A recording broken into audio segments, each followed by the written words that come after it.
चलिए अब आपको सीधा लिए चलते हैं राजधानी जयपुर, जहां गृह राज्य मंत्री जवाहर सिंह बेडेन मीडिया से रूबरू हो रहे हैं। प्रधानमंत्री किसान सम्मान निधि की तर्ज पर मुख्यमंत्री किसान सम्मान निधि, जिसमें 6,000 रुपया देश के प्रधानमंत्री जी भेजते हैं और 3,000 तक हमने कर दिया उसको अगले आने वाले समय पर हम 12,000 तक इन 5 सालों में ले जाने का हमारा संकल्प है। निश्चित रूप से किसान आज खुशहाल हुआ है।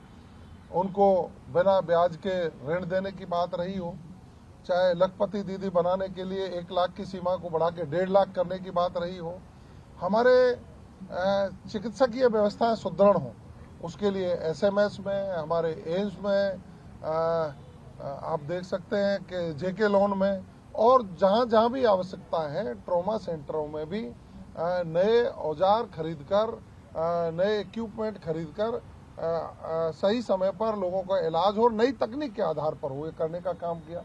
कानून व्यवस्था के सुदृढ़ीकरण के लिए नए पुलिस थाने, पुलिस चौकियां, उनके साथ साथ नई तकनीक के आधार पर हम तफ्तीश करके अपराधी को सलाखों के पीछे पहुंचाने का काम करें, त्वरित न्याय व्यक्ति को मिले, इसके प्रावधान इस बजट में किए गए हैं।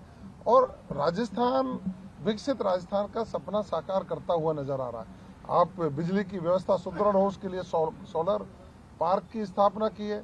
माननीय मुख्यमंत्री जी ने जब घोषणा कर दी कि हम 2027 में किसानों को भी दिन में बिजली देंगे, तो 22 जिलों में आज हम दिन में बिजली दे रहे हैं। बाकी जिलों में ट्रांसमिशन सिस्टम ठीक हो, आधारभूत संरचना उसका हम विकास करें, उसके लिए 400 केवीए, 132 केवीए, 220 केवीए, 33 केवीए के नए जीएसएस स्थापित करके उस ट्रांसमिशन सिस्टम को ठीक करके उस वादे को भी पूरा करने की बात की। मैं समझ सकता हूं कि प्रदेश के मुख्यमंत्री जी ने गरीब कल्याण की योजनाओं को धरातल पर लागू करके गरीब उत्थान की बात कही है। जो पंडित दीनदयाल उपाध्याय जी ने अंत्योदय का जो सिद्धांत प्रतिपादित किया, अंत्योदय की बात उन्होंने की, अंतिम पंक्ति में बैठे व्यक्ति को समृद्ध करके हम राष्ट्र की मुख्यधारा में जोड़े। माननीय मुख्यमंत्री जी उस रास्ते पर चलकर गरीब कल्याण की योजनाओं को धरातल पर लाने की बात कर रहे हैं। शिक्षा के क्षेत्र में हमें अच्छी शिक्षा मिले, नई शिक्षा नीति के तहत जो प्रावधान किए गए हैं कि जो बच्चे की रुचि है उसी रुचि के अनुसार हम उसको अध्ययन करें, तो स्किल डेवलपमेंट के लिए भी स्कूलों में कोर्स चालू करने की बात कही गई है, विद्यालय खोलने की बात कही गई है। और यदि बच्चे पढ़ने जाते हैं, साधन नहीं है, दूर जाते हैं, तो उनके लिए वाउचर देने की बात कही है। हमारी गर्भवती धात्री महिलाओं के लिए, बेरोजगारों के लिए, जो श्रमिक हैं हमारे, उनके कल्याण की बात इस बजट में कही गई है। मैं समझ सकता हूं कि पानी, बिजली, शिक्षा, स्वास्थ्य और इंफ्रास्ट्रक्चर डेवलपमेंट, माननीय मुख्यमंत्री जी के 2.25 वर्ष के कार्यकाल में इतनी सड़कें बनी है कि कांग्रेस तो 5 साल में भी नहीं बना पाई। कल विपक्ष के साथी कोई प्रेस कर रहे थे, मैं देख रहा था माननीय डोटासरा जी को और माननीय जूली जी को, उनके चेहरे उतरे हुए थे। और वो चेहरे इसलिए उतरे हुए थे कि माननीय मुख्यमंत्री जी ने जो कहा था ना 5 साल बनाम 2 साल, और जब बजट पढ़ा जा रहा था तो उन पर सुना नहीं जा रहा था। क्यों? कि कांग्रेस 5 साल में अपने किए गए वायदों को पूरा नहीं कर पाई, अपनी घोषणाओं को 40% भी उन्होंने पूरा नहीं किया। मैं तो धन्यवाद देना चाहूंगा मुख्यमंत्री जी की इस कार्य योजना जो लागू की उन्होंने, माननीय मुख्यमंत्री जी का आभार भी व्यक्त करना चाहूंगा कि उनकी जो बजट घोषणाएं हैं, जो मुख्यमंत्री घोषणाएं हैं, उसमें 72% से ज्यादा तो हम पूरी कर चुके हैं, बाकी पाइपलाइन में है। आज डेयरी के सेक्टर में हम लाभ में आए हैं, हमारी रोडवेज लाभ में आई है, 3 कंपनियों में से 2 कंपनियां बिजली की लाभ में आई है।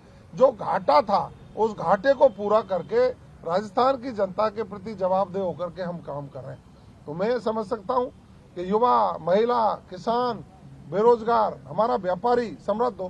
पर्यटन के क्षेत्र में विपुल संभावना राजस्थान में है। पधारो हमारे देश का स्लोगन साकार हो रहा है और हम ये समझ सकते हैं कि पर्यटन के क्षेत्र में डेवलपमेंट करके जो पर्यटक आते हैं उनसे हमारी आर्थिक स्थिति मजबूत होती है। क्यों? क्योंकि आर्थिक स्थिति मजबूत होने के लिए पर्यटन के क्षेत्र में राजस्थान पूरे देश में सर्वाधिक ऐसे डेस्टिनेशन है जहां लोग आते हैं, और उनकी संरक्षा सुरक्षा करना हमारा ध्येय। माननीय मुख्यमंत्री जी का ध्येय था कि पुलिस का जो ध्येय वाक्य है उसी पे हम चलें, अपराधियों में भय, आमजन में विश्वास। और यही कारण है कि उनकी प्रॉपर मॉनिटरिंग और उनकी कार्ययोजना के तहत हमारी पुलिस ने काम किया और सभी प्रकार के अपराधों में करीब 14% के लगभग कमी आई है। महिला अपराध में कमी आई है, SC/ST के अपराधों में कमी आई है, लूट, नगबजनी, चोरी, डकैती इनमें कमी आई है। संगठित अपराध करने वाले लोग कहीं नजर ही नहीं आते। हमारी पुलिस पूरी तरीके से उनके खिलाफ लगी हुई है। जो भी कोई अपराध छुटमुट करता है तो उसको सलाखों के पीछे पहुंचाने का काम करता है। तो राजस्थान अमन, चैन, शांति से विकसित राजस्थान का सपना देख करके चल रहा है। और माननीय मुख्यमंत्री जी का ये संकल्प है कि देश के प्रधानमंत्री जी की जो संकल्पना है 2047 में विकसित भारत बने, तो हम भी राजस्थान को विकसित राजस्थान बनाकर उसमें अहम भूमिका निभाने के लिए तैयार खड़े हैं और हमारा वो सपना साकार हो।